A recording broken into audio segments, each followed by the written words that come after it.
the committee that I said we will start with the tender process of. The CCTV cameras here, same situation, they are not monitored from after 4.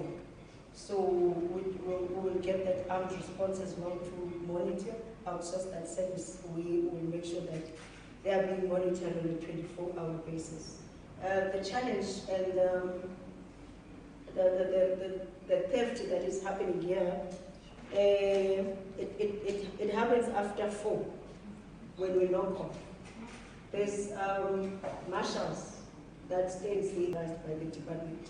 They fight over that spot and they throw stones at each other. Sometimes they have knives, of which it gets dangerous for the tourists that are coming here.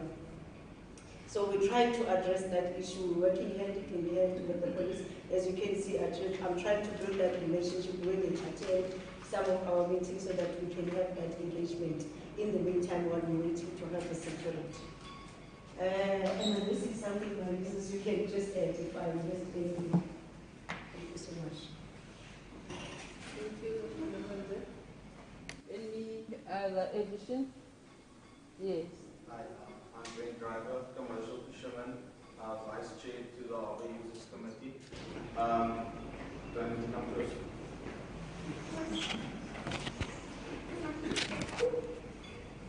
Hi, afternoon, Brent Driver, commercial fisherman, vice chair to the Harbour Users Committee. I just wanted to add that we have no tyres along the quayside when we bring our boats alongside, so we get a lot of damage that way. If we could address some of the maintenance issues, tyres even for the smaller boats, the ski boats as well. And then I don't know if it is right to say that the commercial guys are mooring their boats straight from the department. So there's also maintenance after we were given the spaces at Fisherman's Corner behind the NSRI. There is now maintenance to those jetties because they weren't maintained over years or it hasn't been done in a while. So now we are there, we are happy where we are. Thank you to the new harbour master for sorting us out after all these years. But there is a little bit of maintenance that needs to be done on those moorings just to keep it up to scratch. And further than that, thank you everyone.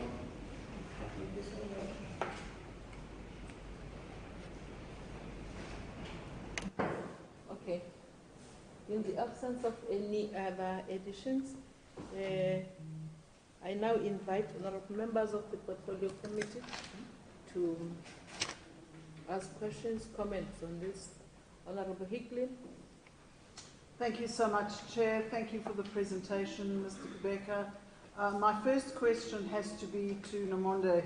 The Harbour Master who was relieved of his duty because of corruption, any consequence management that you can put in, be it civil litigation or anything that can be done, is that being looked into at all? Because although he's been relieved of his duty, if corruption did occur, what consequence management can be done, if at all? Mr. Kubeka, I'm going to refer to an incident relating to some parliamentary questions that I raised in May of 2022, to which you responded in writing. There was or may still be, I don't know, a clinic of sorts on the premises of the Gordons Bay Harbour, which is also used by the Navy College or by personnel who are at the Gordons Bay College and who also work within the Navy itself, and they have to use the pedestrian entrance, or they have to walk up to the sick bay, which is up a steep incline, I believe.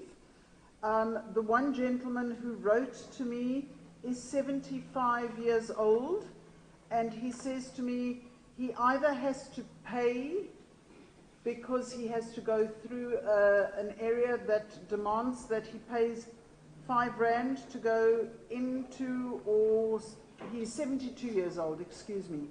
he has to go up to collect his medication from the clinic, and he either has to park his car outside, or the college staff have to park their cars outside, or they have to pay every single day. If there is any way in which you can enlighten me, because you say that the entrance fee is R5 per day, or 200 or 30. There is an annual pass that they can buy, or monthly or annually. But if you have a tenant who has a long-term lease with you, why is it that they have to pay a monthly fee to park their vehicles here? I don't know who's responsible for that, DFFE or yourself, but if you have a long-term lease, why do you have to pay to park your vehicle here? And why does someone who is using the sick bay, I don't understand why the gentleman is using the sick bay. I have to say this, and I haven't got clarification to my satisfaction as to why they're using the sick bay. Why they are, is this the only clinic that they have access to? But be that as it may, how can a 72-year-old man be expected to use a pedestrian entrance and have to walk such an extensive distance to a sick bay, particularly if he is unwell? It just concerned me a little bit, but those are my two observations. The only other thing, I accept the harbour mistress, that you acknowledge that you haven't done the minor maintenance. Somewhere along the line, something has to happen, that the poor fishermen are not stranded until high tide comes in, so that they can come in and offload their catch. Because I think it could be quite a weight, or it could also be quite distressing for them. So I don't know what kind of arrangement can be made to ensure that the dredging of the silt or the sand is done, and if there is any way in which the DPWI and DFFE can get together sooner rather than later to assist you, and we can be of assistance in that process. Please knock on our door and make sure that such happens, because that is damaging to the local fishermen, but it's also uncomfortable for you as a harbour mistress to have to deal with that on a daily basis. And I'll leave it there. Thank you so much, Chair. Thank you, Honourable Hicklin. Honourable Mokgato. Thank you, Chairperson. The acting harbour master has just told us that there is a building that site which is called Oversight building, which is posing a threat to the harbour because there's no security around that place. And she has also made us aware that they've already notified the owner to make sure that there's security, but the owner is doing nothing about that issue. So my question is, because you've already notified the owner and you are aware that he or she is doing nothing about remedying the situation, what is your intention now?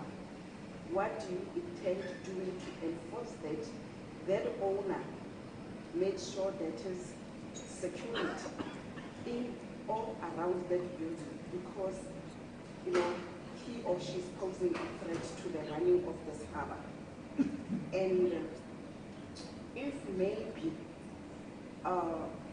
you have run out of options, you will know what to do to remedy the situation, have you tried to appeal to the two departments, Fisheries and Public Works, to assist you with that regard?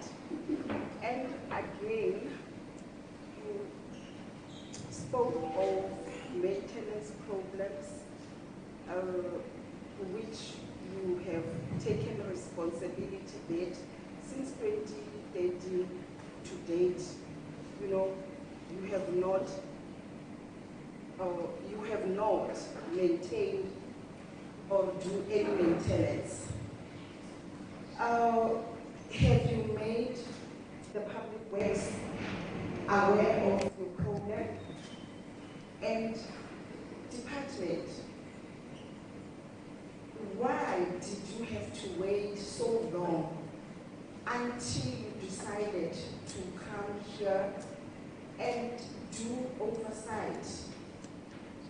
If not oversight, why don't you continuously, as part of your work, visit as frequent as possible these small harbours, including Gordon's Harbour?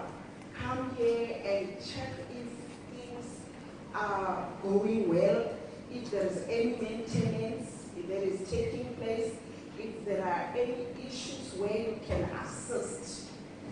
And my advice to you is that if at all you take long, when I speak about long, you take years before you visit these harbours and try to find out what the issues are, I'm going to advise you, going forward, you should make it your duty, to come from time to time to these harbours, try to find out what the challenges are, and assist where possible. Thank you. Thank you, Honorable Mukoto. Honorable Pascavi. Thank you very much, Chairperson, and I would like to welcome the presentation that has been made.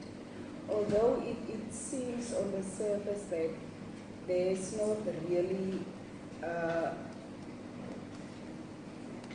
big challenges in this harbour, there are some areas of concern to us.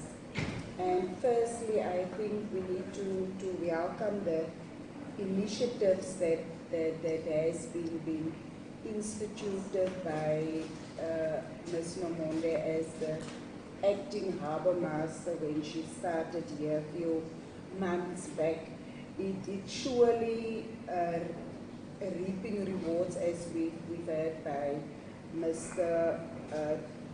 Brent that he indicated. But Chairperson, we know that the responsibility of public works is to ensure that maintenance happen. But we can't have a situation where day-to-day maintenance and short-term maintenance are neglected, leading to big maintenance that might be of a very high value. So we need to make a recommendation really for institutions, for places across the board, for that they should ensure that we know there are amounts available for short-term maintenance, day-to-day maintenance to take place. So they need to make use of those kind of initiatives really to assist the Department of Public Works. What is of concern to me, Chairperson, is that the CCTV cameras are only monitored until 4 o'clock, and then afterwards the theft, the criminal activities are starting.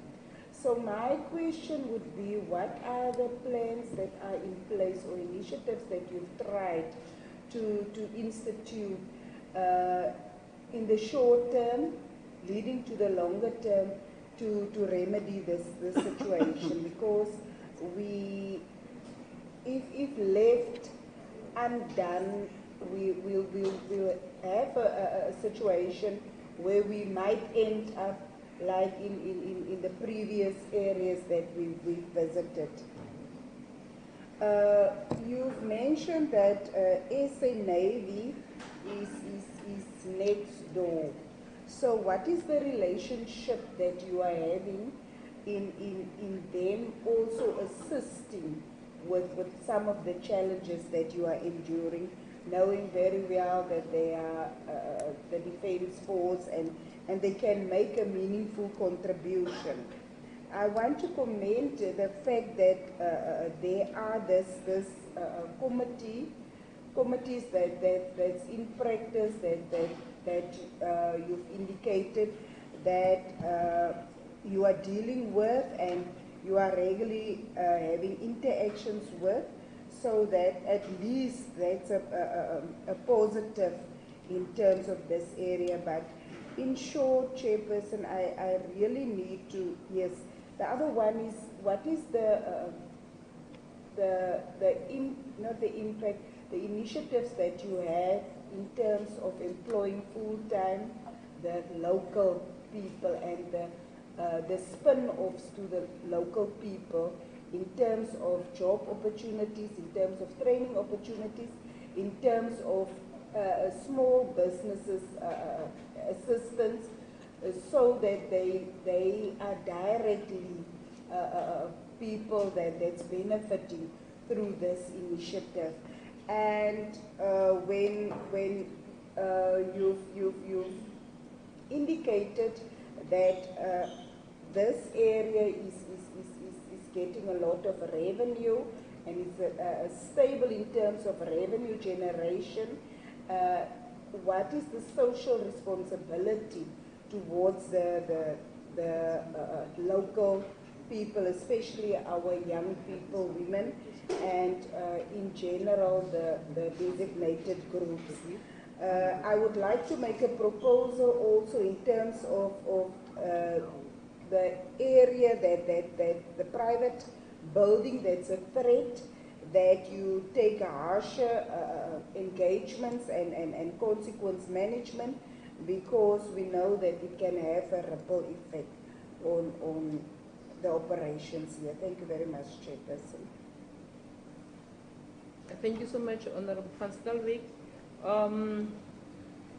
Just a few comments on my side.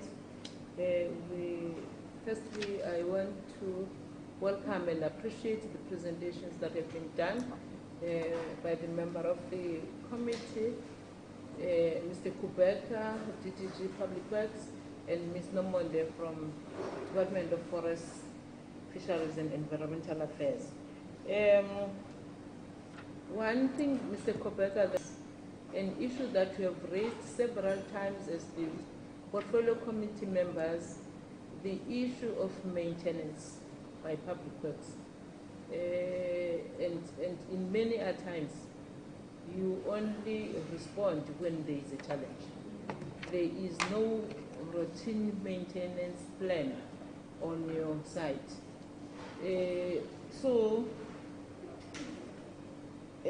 What I would like to check now, that we have done the dredging in 2018, do you have any plan that you will do another dredging?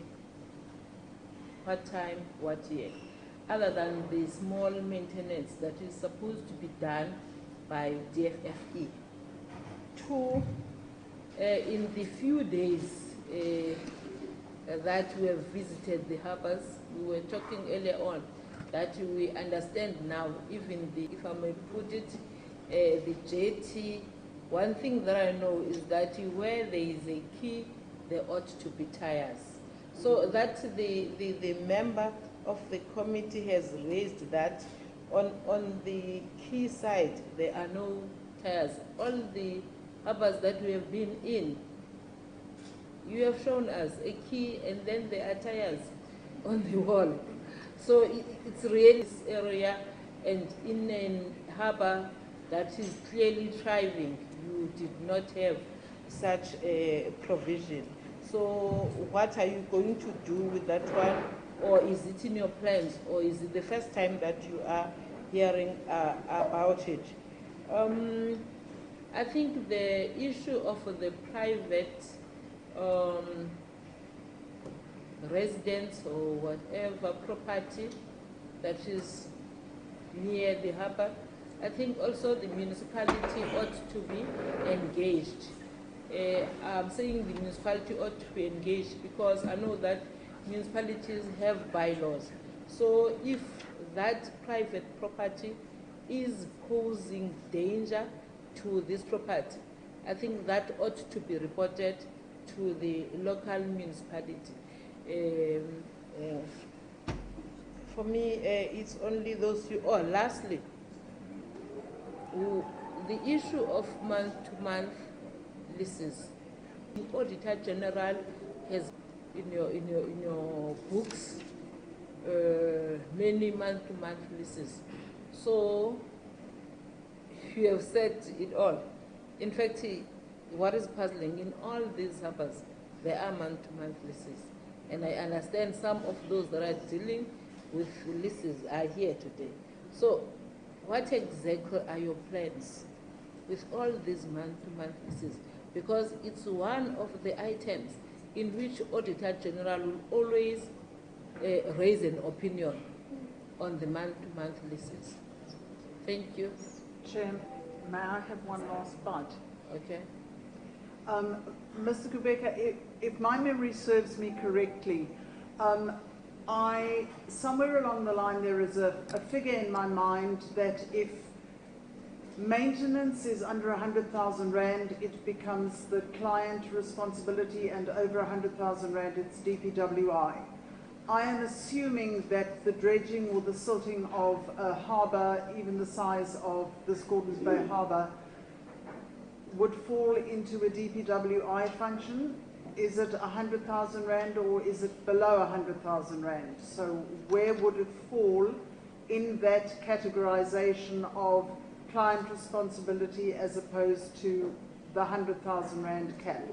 If you could just answer that question. I'll leave it there. Thank you so much, Chair, for the extra bite. Over to you.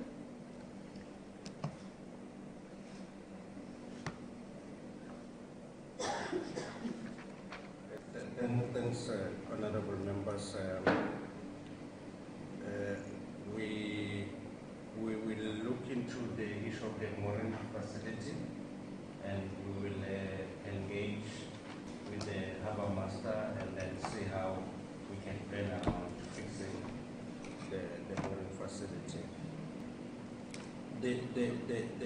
The issue of the clinic, I was trying to get the detail, honourable member, unless the clinic is inside the base itself, but I would with your permission, Chair, will investigate it. But on this side of the harbour, there's no clinic. Okay. However, as I've indicated, when we put the infrastructure and the security gate is to then control access of people that are utilizing the facilities here at the harbour. I'm not sure if we are charging tenants the rentals. I've given you the paperwork. We are charging. Oh, no wonder will explain that. Okay. Okay. I will couple that, Chair, with the issue of the dredging. Like Norman said, when we did the dredging, we then said to the user department, you will have to continuously monitor and make sure, because this area is prone to sand coming, so that you then remove and now getting the pump, getting the equipment. But they are, I'm not sure if you have registered the service for us to assist through the day-to-day, maybe something that we'll arrange with the user department. Look at the cost. If the cost, like you correctly says, honourable member, anything above the 100,000 is to be with us, but anything below is delegated to the client department. The tenant, honourable member, Harbour Lights, is behind this facility, and that tenant has got an active lease. Right. The challenge was that I think just before COVID, I think the business wasn't doing well. Sure. Then he left the site, but he's still paying the rentals that are due. I think the region is now putting terms on making sure that there's security on the area space that he is occupying. I've also addressed the issue that Honourable Van Skype raised on the day-to-day maintenance. There's clear guideline of what the user maintain and what we maintain. And anything that is beyond the control of the user, they will have to come back to us. And as part of the service level agreement, then we reach agreement of the payments. Chair, we had planned, and it's unfortunate that DDG for FM was not part of the delegation, but we had planned that we were going to group the harbours so that we put what is known as a total facilities management contract. Because when you scope and take each harbour as a harbour, it's very small for the TFM. But if you group them together, and there was a plan with the Cape Town Regional Office around grouping some of these harbours and making them a sizable scoping or work package so that the TFM should ease. So that is still in the plan, which we will be implementing. I know that members would want to know when will that plan be implemented. Part of the difficulty, Chairperson,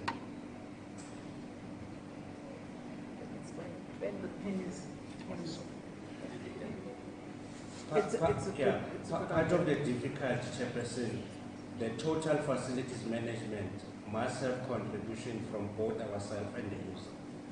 And as part of the discussion that we've spoken about, Honorable Hickling, that discussion is currently being finalized there. Once we have what, and we are happy that the last meeting, there is somebody that is now appointed by DFFE that is focusing on maintenance.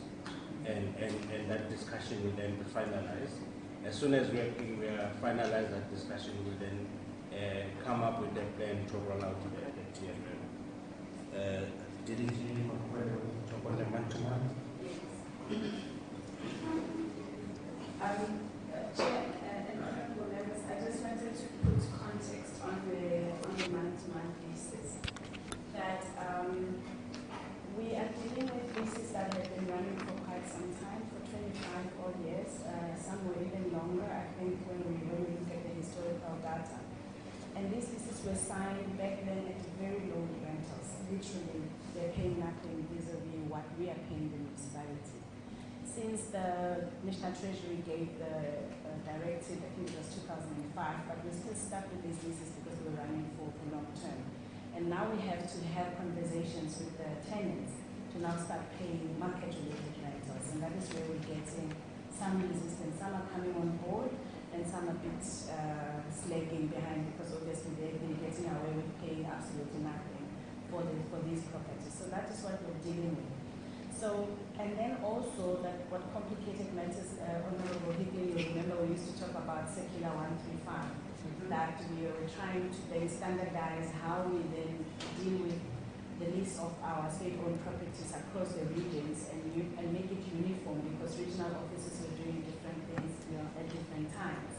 That then also delayed us a little bit. That has been finalized. We've actually issued now what do you call the document, like a methodology of some sort, and now the regional offices have started engaging with the tenants. So in a month or two, we should not be having this conversation about man-to-man leases as well. So that's what we're working on. Thank you very much. Master. This Harbour Master things like chairman. It does not have sex. It's chairman. It's a position. Whether you're a woman or Chairman. it's still chairman. So Harbour Master. Thank you, Chair. The issue of the official that was corrupt, what we've done, we were busy with the labor relations issue with him, and then he decided to resign before we can charge him. But we are busy with a criminal case against him. Good. The police are busy with that and we are assisting him. We also hold his pension so that we can recover whatever that he has misused. The other question was if I've informed Public Works when the situation started. I tried to engage with the project manager that was here on the reception that we had to see if they can squeeze this challenge. They said they don't have enough budget to accommodate. So hence I tried my department as well to intervene. We will treat this matter as a matter of urgency.